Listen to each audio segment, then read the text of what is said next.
ونعوذ بالله من شرور أنفسنا ومن سيئات أعمالنا من يهده الله فلا مضل له ومن يضلل فلا هادي له أشهد أن لا إله إلا الله وحده لا شريك له وأشهد أن محمدا عبده ورسوله لا نبي بعده اللهم صل على محمد وعلى آل محمد كما صليت على إبراهيم وآل إبراهيم وبارك على محمد وعلى آل محمد كما باركت على إبراهيم وآل إبراهيم إنك حميد مجيد فقال الله تعالى أعوذ بالله من الشيطان الرجيم يا أيها الناس اتقوا ربكم الذي خلقكم من نفس واحدة وخلق منها زوجها وبث منهما رجالا كثيرا ونساء واتقوا الله الذي تساءلون به والأرحام إن الله كان عليكم رقيبا أما بعد. Bapak, ibu-ibu, hadirin wal hadirat, jamaah salat maghrib rahimani wa rahimakumullah. Puji dan syukur marilah bersama-sama kembali kita panjatkan kehadirat Allah Subhanahu wa taala atas limpahan segala nikmat dan karunia-Nya jualah sehingga pada kesempatan di malam hari ini kita sudah memasuki tanggal 24 Rabiul Akhir 1445 Hijriah. Semoga Allah Subhanahu wa taala senantiasa menetapkan hati kita dalam ketaatan-ketaatan menjalankan perintah agamanya. Amin ya rabbal alamin. Saudara-saudara kita di tanah Palestina pada saat mereka mendapatkan serangan dari Zionis Israel, mereka tetap taqarrub ilallah, mendekatkan diri mereka kepada Allah Subhanahu wa taala. Maka tentunya kita juga yang dalam keadaan aman, nyaman beribadah, maka tentunya juga jangan disia-siakan waktu yang telah Allah berikan kepada kita semua. Salawat dan salam semoga senantiasa tercurah kepada Nabi kita Muhammad sallallahu alaihi wasallam beserta keluarga, para sahabat, tabi'in serta pengikut beliau yang senantiasa istiqamah menjalankan sunnah-sunnah makbulahnya hingga akhir zaman. Bapak Ibu sekalian yang dirahmati Allah, atas persoalan yang menimpa saudara-saudari kita di tanah Palestina, maka kita yang berada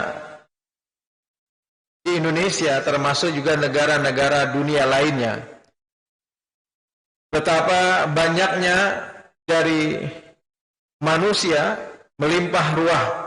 Beberapa hari yang lalu di Jakarta misalnya adalah di sekitaran Monas, mereka memberikan dukungan dan juga sokongan serta solidaritas kepada saudara-saudara kita yang ada di tanah Palestina.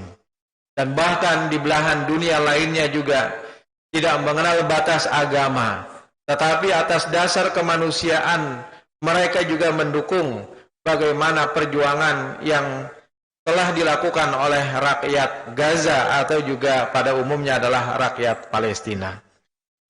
Sekurang-kurangnya yang bisa kita lakukan adalah bagaimana kita bisa memberikan dukungan moral. Dukungan baik itu berupa harta kita, kemudian juga terlebih juga adalah doa yang bisa kita panjatkan kehadirat Allah Subhanahu wa taala. Karena sesungguhnya doa itu adalah bagian daripada senjata kaum muslimin. Bapak Ibu sekalian yang dirahmati Allah, kemudian doa yang bisa kita panjatkan selain daripada waktu-waktu yang mustajab atau juga tempat-tempat yang mustajab. Jadi ada beberapa tempat yang mustajab. Kemudian ada juga beberapa waktu yang sangat mustajab. Misalnya adalah ketika kita pada saat melakukan tasyahud, itu juga adalah merupakan tempat atau juga waktu yang sangat mustajab bagi kita untuk berdoa. Kemudian juga ketika kita sujud, itu juga adalah merupakan bagian daripada tempat yang mustajab bagi kita untuk berdoa. Dan salat itu adalah ad-doa. Salat itu pada pengertiannya adalah doa.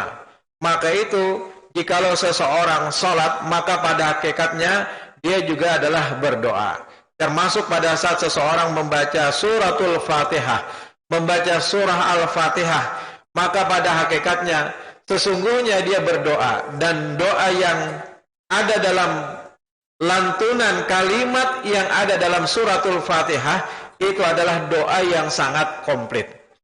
Maka itu apabila seorang imam mengucapkan amin, maka diikuti dengan aminnya para malaikat. Jadi apabila pelaksanaan sholat berjamaah itu mengucapkan amin, dan aminnya itu bersamaan dengan aminnya malaikat yang ada di langit, maka Allah akan kabulkan doa mereka.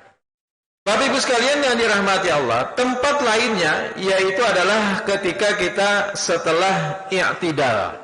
Jadi setelah kita melaksanakan ibadah salat, yaitu di rakaat yang terakhir biasanya, yaitu setelah kita i'tidal, maka dikenal yang namanya tulul qiyam, yaitu adalah berdiri lama atau istilahnya adalah kunut.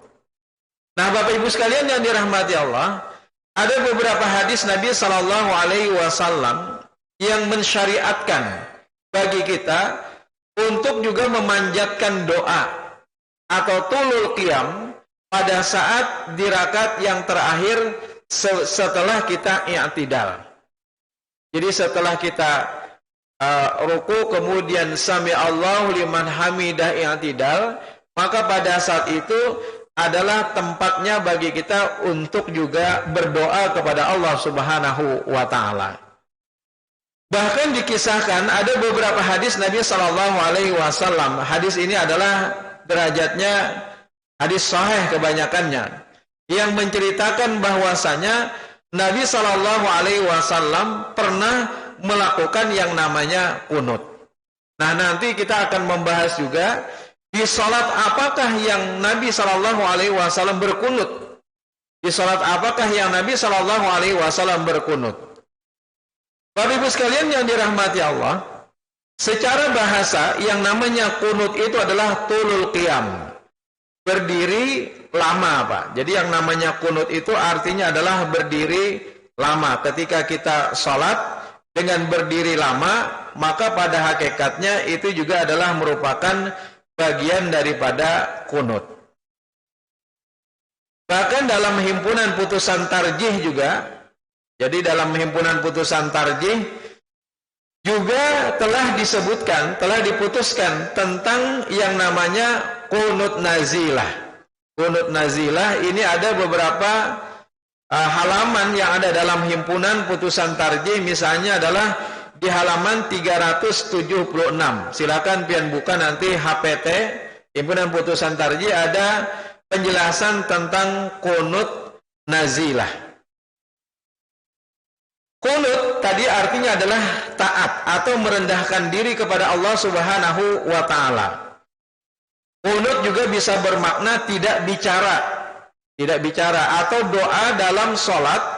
Jadi doanya itu dilakukan di dalam sholat, atau juga berdiri dalam ketaatan yang tidak ada maksiat bersamanya. Ini disebutkan dalam Kamus Lisanul Arab. Kemudian kunut juga bisa bermakna konsisten dalam ketaatan kepada Allah Subhanahu wa taala. Secara istilah kunut artinya adalah al-qiyam atau juga berdiri agak lama pada rakaat terakhir biasanya setelah bangkit daripada ruku atau i'tidal dengan membaca doa-doa tertentu dari salat fardu, termasuk juga salat Jumat.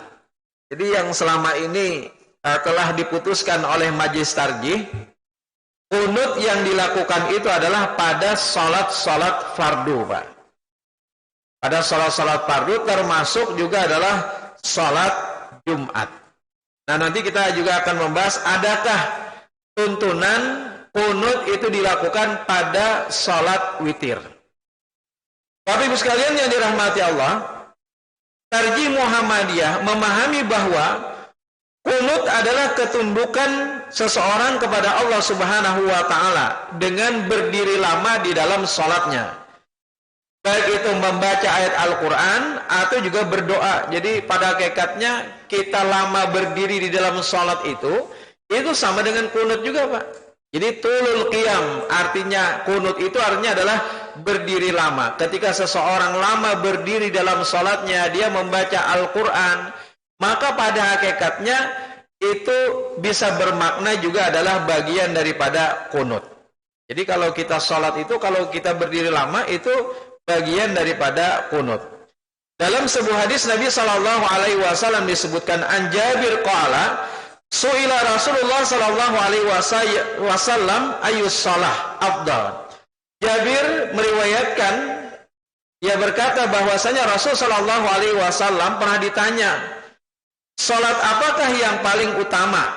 Salat bagaimana yang paling utama? Qala, kemudian Nabi pun menjawab tulul qunut. Nah, yaitu adalah lamanya berdiri. Jadi salat yang paling utama itu adalah ketika seseorang lama berdiri, Pak.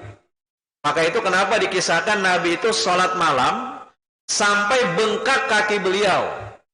Bukan karena jumlah rakaatnya yang banyak, tetapi karena tulul qiyam, berdirinya lama Nabi Shallallahu Alaihi Wasallam, atau disebut dengan tulul qunut. Nah, lama berdiri.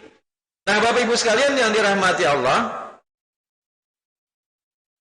jadi dalam sholat Nabi, dalam sholat malam pada saat itu Aisyah berkata, wahai Rasul, bukankah engkau adalah orang yang dijamin masuk surga?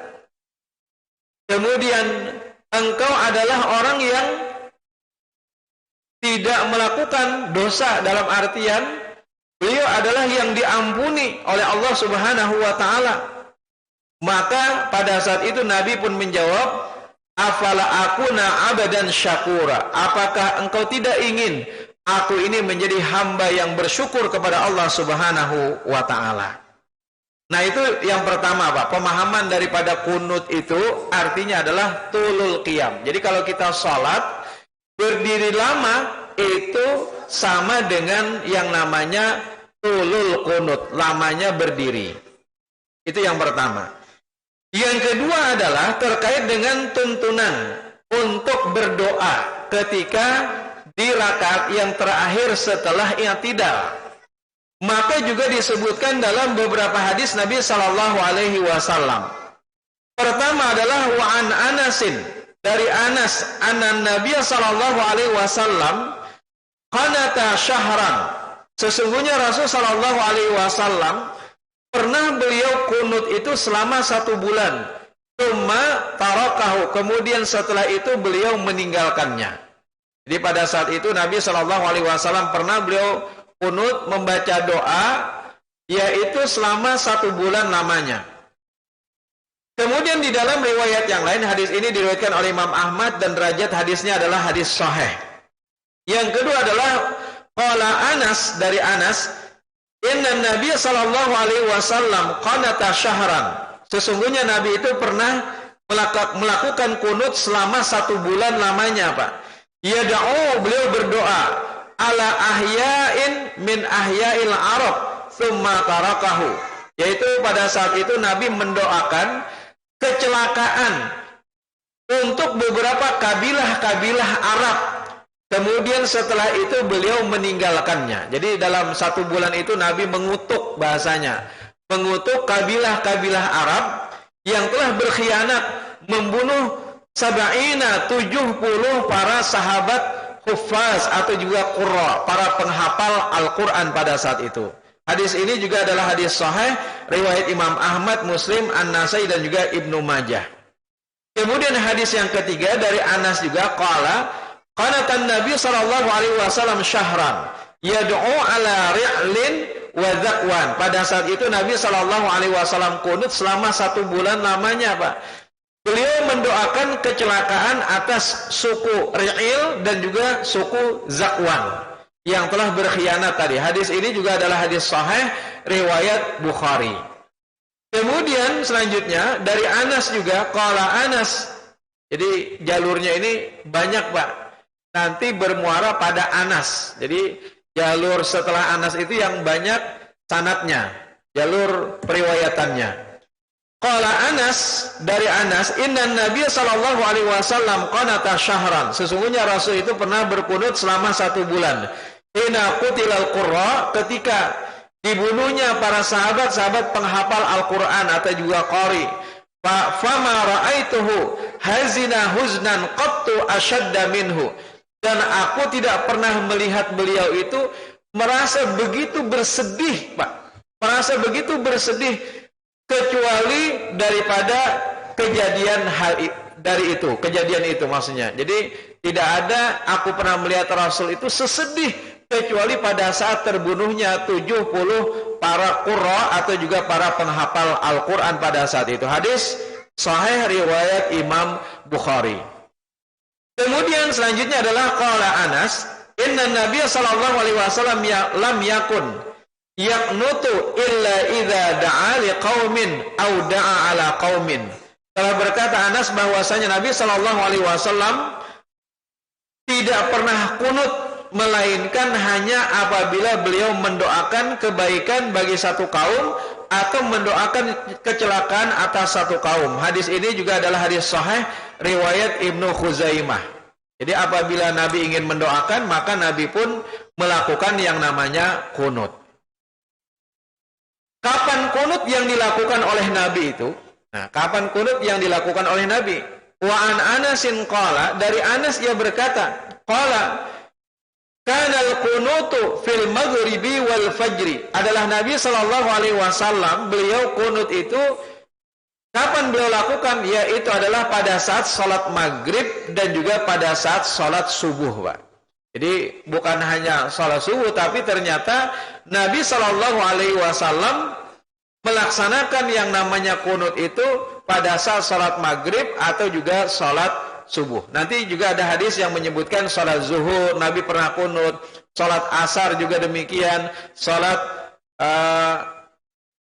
subuh, zuhur, asar, maghrib, isya. Jadi semuanya Nabi pernah melakukannya.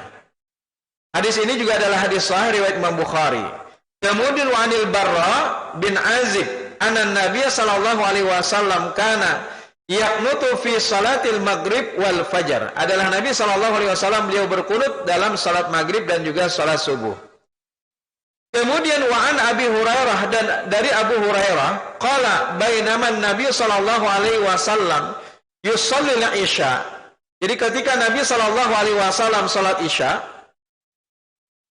idza qala, ketika beliau membaca sami Allahu liman hamidah, tsumma qala, jadi setelah beliau mengucapkan sami Allah liman hamidah, lalu beliau membaca qala qabla ayyasjuda, sebelum beliau sujud. Apa yang beliau baca?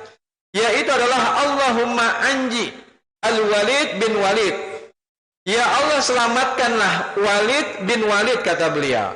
Allahumma anjil mustad'afin, ya Allah selamatkanlah kaum muslimin yang lemah. Minal mu'minin, kaum mukminin yang lemah. Allahumma shdud waq'ataka ala mudar. Ya Allah, selamatkanlah orang-orang yang tertindas dari orang-orang mukmin. Ya Allah, keraskanlah siksamu atas kaum yang mudar. Kemudian Allahumma ij'alha alaihim sinina kasinina Yusuf. Ya Allah, jadikanlah hari mereka, jadikanlah musim mereka itu adalah musim kemarau, seperti musim kemarau yang terjadi pada saat di zaman Nabi Yusuf alaihi salam. Hadis riwayat Imam Bukhari dan derajat hadis ini juga adalah hadis sahih. Jadi pada saat itu Nabi melaksanakan kunutnya di waktu sholat isya. Nabi mendoakan kaum muslimin agar mereka diberikan pertolongan oleh Allah Subhanahu wa taala. Kemudian Nabi juga mendoakan agar orang-orang yang menindas itu diberikan siksaan yang keras kepada mereka. Kemudian diberikan kemarau yang panjang kepada mereka sebagaimana kemarau yang pernah terjadi di zaman Nabi Yusuf alaihi salam. Kemudian wa an Abi Hurairah qala la uqarrabanna bikum salata Rasulullah sallallahu alaihi wasallam. Jadi dari Abu Hurairah berkata, sungguh aku akan mendekatkan kalian, maksudnya menjelaskan maksudnya kepada kalian. Jadi walaupun kalimatnya la uqarrabanna, qarib itu artinya dekat. Aku ingin mendekatkan kalian atau menjelaskan kepada kalian salatnya Nabi sallallahu alaihi wasallam. Fakana Abu Hurairah yaqnutu fi raq'atil akhirah min as-salati zuhri wal isya'il akhirah. Jadi adalah Nabi sallallahu alaihi wasallam. Maka kata Abu Hurairah, beliau kunut pada saat rakaat yang terakhir dari salat zuhur, kemudian isya, kemudian juga wasalatis subhi, yaitu adalah pada saat salat subuh. Ba'dama yaqul, pada saat setelah beliau mengucapkan sami Allahu liman hamidah fayad'u lil mu'minina wa yal'anul kuffar. Pada saat itu beliau setelah mengucapkan sami Allahu liman hamidah, lalu beliau berdoa. Beliau berdoa yaitu dengan doa memohon kepada Allah agar Allah memberikan kebaikan untuk orang-orang mukmin dan melaknat orang-orang kafir. Nah, melaknat orang-orang kafir. Hadis sahih riwayat Imam Ahmad, Bukhari dan juga Muslim. Wa fi riwayatin Ahmad, dan dalam riwayat Ahmad, wa salatil asar, dan juga Nabi pernah melakukan itu pada saat waktu salat asar. Makana salatil isyal akhirah, dan juga pada saat salat isya yang akhir.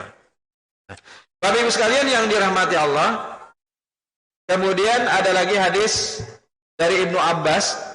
Wa Ibnu Abbasin qala, qanata Rasulullah sallallahu alaihi wasallam syahran. Nabi pernah berkunut itu selama 1 bulan. Mutatabi'an fi zuhri wal asri wal maghribi wal isya was subuh. Itu terus menerus, Pak. Subuh, zuhur, asar, maghrib, isya, kemudian besoknya terus menerus. Selama kapan? Fi duburi shalah, yaitu adalah di akhir salat, maksudnya di rakaat yang kedua setelah beliau mengucapkan sami Allahu liman hamidah. Yad'u alaihim, berdoa atas mereka, ala hayy min bani Sulaim, ala ri'lin wa zakwan. Pada saat itu Nabi sallallahu alaihi wasallam mendoakan kecelakaan untuk kabilah Bani Sulaim, Ri'il dan juga Zakwan dan Usayyah. Sedangkan orang-orang yang di belakangnya, maksudnya makmum, itu hanya mengaminkan saja, Pak. Jadi dari tuntunan ini, pertama tadi bahwa kunut itu bisa dilakukan subuh, zuhur, asar, maghrib, isya. Kemudian yang membacanya itu adalah imam, sementara makmum hanya mengaminkannya saja. Hadis sahih riwayat Abu Daud dan juga Imam Ahmad. Kemudian wa Ibnu Umar, dari Ibnu Umar, annahu sami'a Rasulullah sallallahu alaihi wasallam, sesungguhnya beliau pernah mendengar Nabi sallallahu alaihi wasallam idza rafa'a ra'sahu min ruku', apabila beliau bangkit daripada ruku', fi raqatil akhirah, di rakaat yang terakhir, minal fajri, dari salat subuh, yaqul Allahumma la'an fulan wa fulan, ya Allah laknatlah fulan dan juga fulan, wa fulan ba'da ma yaqul, setelah beliau mengucapkan sami Allahu liman hamidah, Rabbana walakal ham, fa anzalallah. Nah, jadi pada saat itu Nabi pernah bahasanya mendoakan kecelakaan untuk si fulan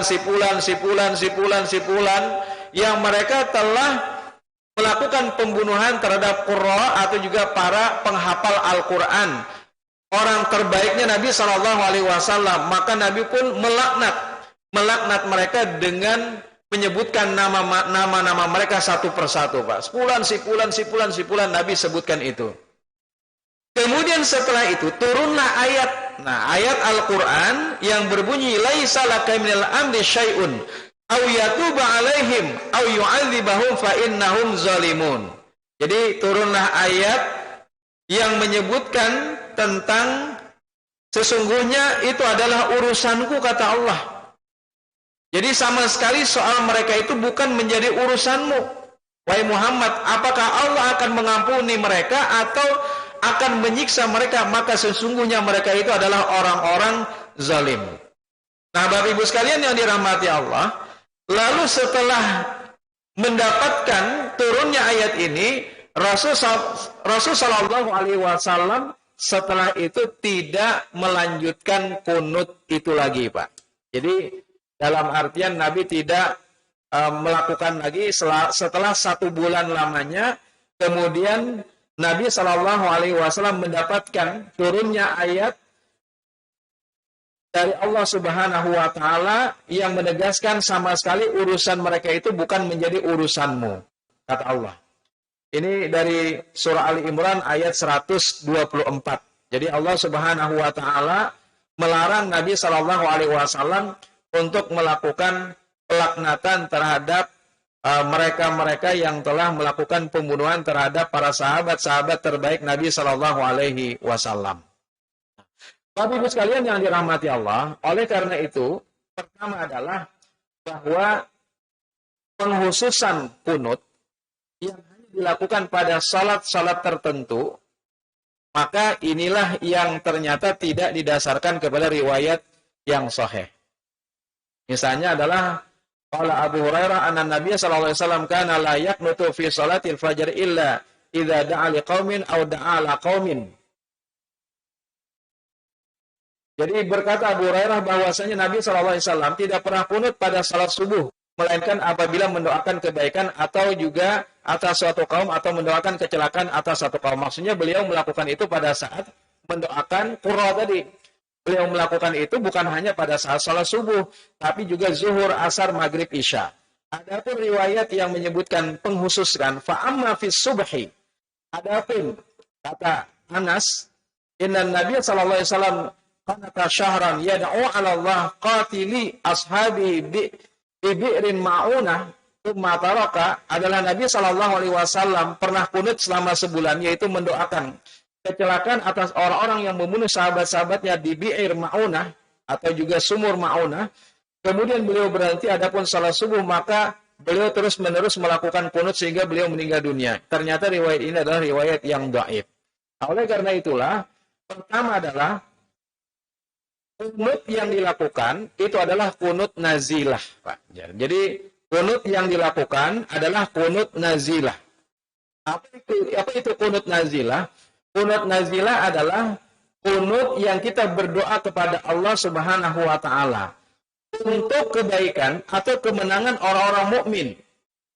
Orang-orang mukmin. Jadi kita mendoakan agar orang-orang mukmin misalnya di tanah Palestina, mereka diberikan oleh Allah Subhanahu wa taala kemenangan, kebaikan, kesabaran dalam apa yang mereka hadapi.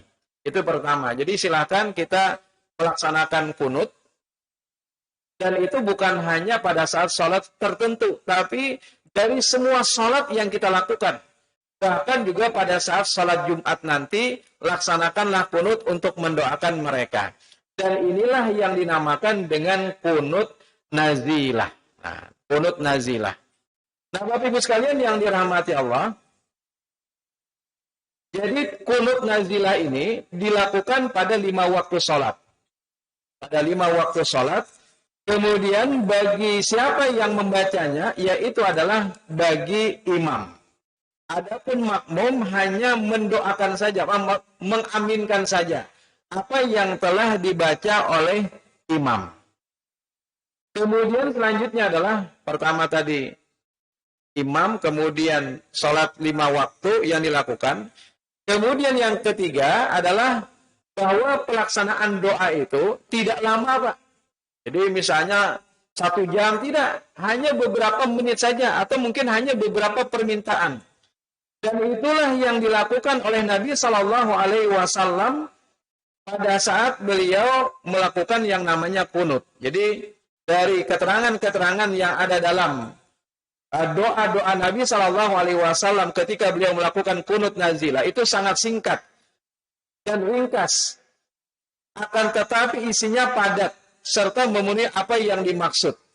Selama ini mungkin ada orang yang kunut yang begitu lama, satu jam, Pak. Nah, itu sebenarnya adalah tidak sesuai dengan tuntunan syariat. Jadi kunut itu sebenarnya singkat, padat, tetapi isinya itu luar biasa, berisi tentang apa yang kita mohonkan kepada Allah Subhanahu wa taala. Misalnya adalah dalam hadis yang sahih diriwayatkan dari Umar bin Khattab radhiyallahu an qanata ba'da ruku', anna Umar radhiyallahu an qanata ba'da ruku', adalah Umar, sesungguhnya Umar beliau kunut setelah ruku', faqala, apa yang beliau baca, Allahumma ighfir lana walil mu'minina wal mu'minat wal muslimina wal muslimat wa allafa baina qulubihim wa aslih dzata bainihim wansurhum ala aduwika wa aduwihim. Allahumma al'an kafarata ahlil kitab alladhi yasudduna an sabilik wa yukadzibuna rusulaka wa yuqatiluna awliya'aka. Nah, jadi doa-doa yang ada dilakukan pada saat kunut itu singkat dan juga padat, Pak. Atau misalnya ada juga doa yang lainnya,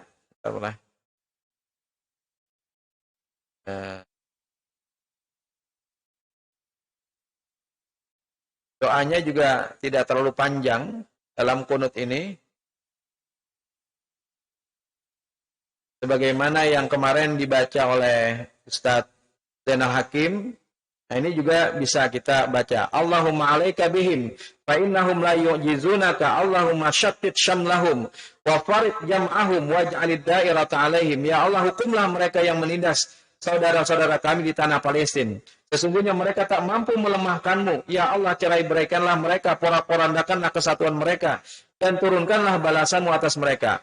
Allahumma ahsihim adadan waqtulhum badadan wala tughadirhum minhum ahadan. Ya Allah, kumpulkanlah dan binasakanlah mereka yang menindas saudara-saudara kami di tanah Palestina, dan janganlah engkau sisakan seorang pun dari mereka. Allahumma anzil alaihim wa ala man awanahum bi ba'sakal ladzi la yuraddu 'anil qaumiz zalimin. Ya Allah, turunkan atas mereka yang menindas saudara-saudara kami di tanah Palestina, dan semua pihak yang membantu mereka, bersekutu dengan mereka balasanmu, dan tidak dapat ditolak oleh kaum yang berbuat zalim. Allahumma anji ikhwanal muslimin al-mustad'afin fi Palestina. Ya Allah, selamatkanlah saudara-saudara kami kaum muslimin yang lemah di tanah Palestina. Allahumma ansur mujahidin fi Palestina. Ya Allah, berikanlah pertolonganmu kepada mujahidin di Palestina. Nah, ini adalah doa-doa dari kunut yang bisa kita lakukan. Jadi sebenarnya bebas saja, Pak, untuk membaca doa kunut. Tidak mesti harus tertentu bacaannya. Jadi boleh di dalam kalimat-kalimat tersebut, apapun yang kita minta, yang penting pada saat itu kita mohon kepada Allah Subhanahu wa Ta'ala memberikan pertolongan kepada saudara-saudara kita yang ada di sana. Nah, Bapak Ibu sekalian yang dirahmati Allah, adapun kunut yang di dalamnya mengandung laknat atau juga celaan atau kecelakaan yang tadi disebutkan fulan, maka sebaiknya tidak dilakukan, Pak. Jadi kita memohon kepada Allah agar memberikan pertolongan atau juga mendoakan kebaikan untuk saudara-saudara kita di tanah Palestina sana. Nah, Bapak Ibu sekalian yang dirahmati Allah, jadi itu yang pertama disyariatkan bagi kita untuk melaksanakan yang namanya kunut di semua rangkaian ibadah salat, tidak hanya pada saat di waktu-waktu tertentu, tetapi di 5 waktu salat bisa atau juga silakan kita kerjakan nanti. Bahkan di hari Jumat, waktu yang mulia bagi kita untuk berdoa kepada Allah Subhanahu wa Ta'ala agar Allah memberikan bantuan kepada mereka yang sedang berjuang dalam penindasan dan juga penjajahan yang dilakukan oleh Zionis Israel saat ini.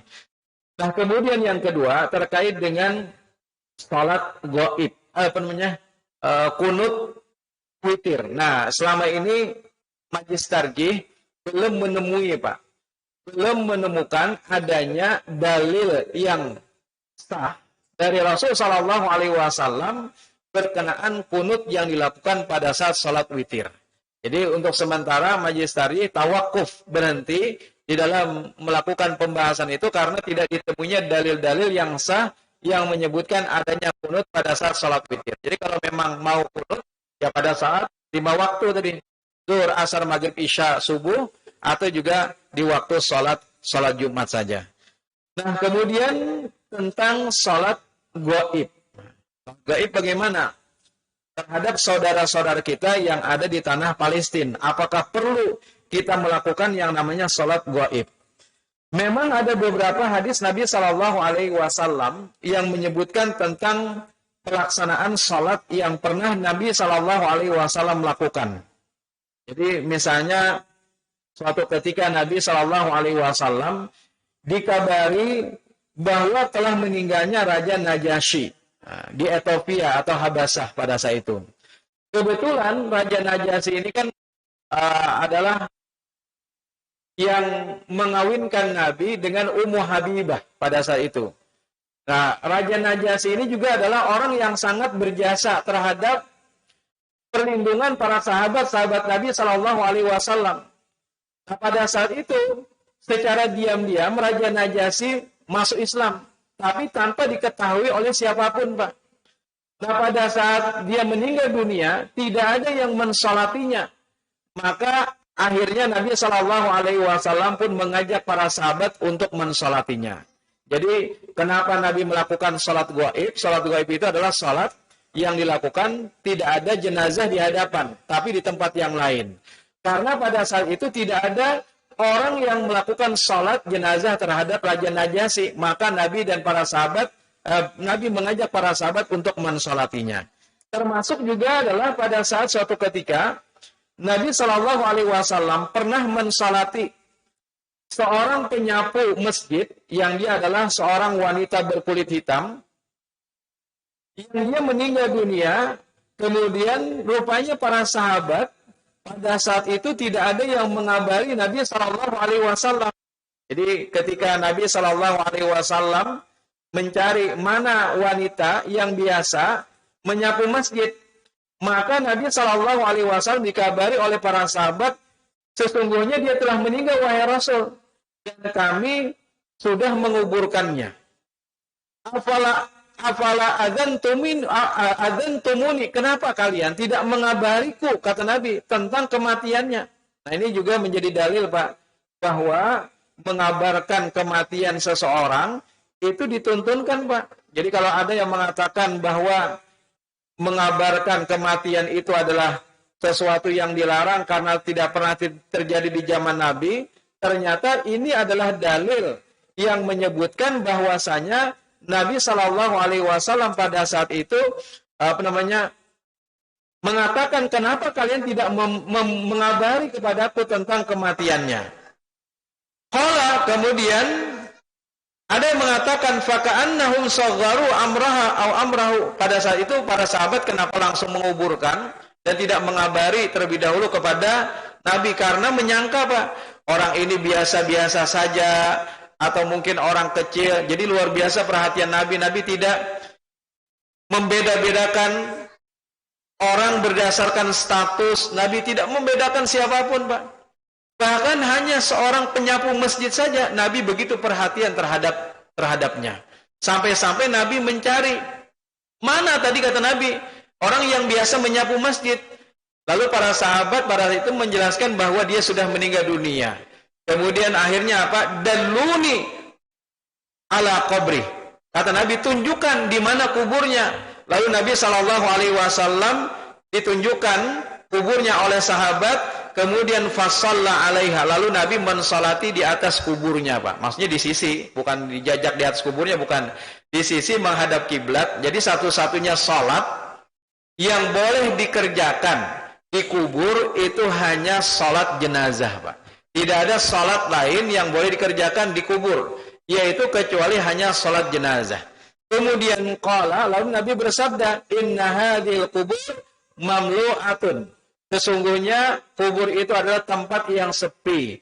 Zulmatun, tempat yang gelap, kata Nabi, ala ahli, bagi para penghuninya. Wa inna allaha yunawwiruha lahum bisalati alaihim. Dan sesungguhnya Allah memberikan penerangan kepada wanita tersebut, kepada penghuni kubur ini, karena disebabkan doaku, kata Nabi.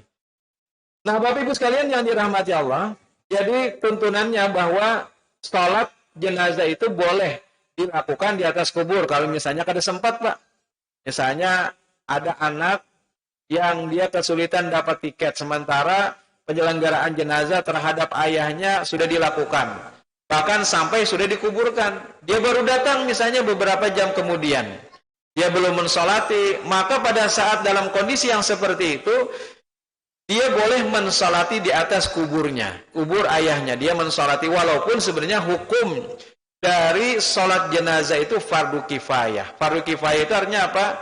Apabila sudah ada yang mensolati, maka kafa yakfi, cukup bagi yang lain tidak terkena akan dosanya.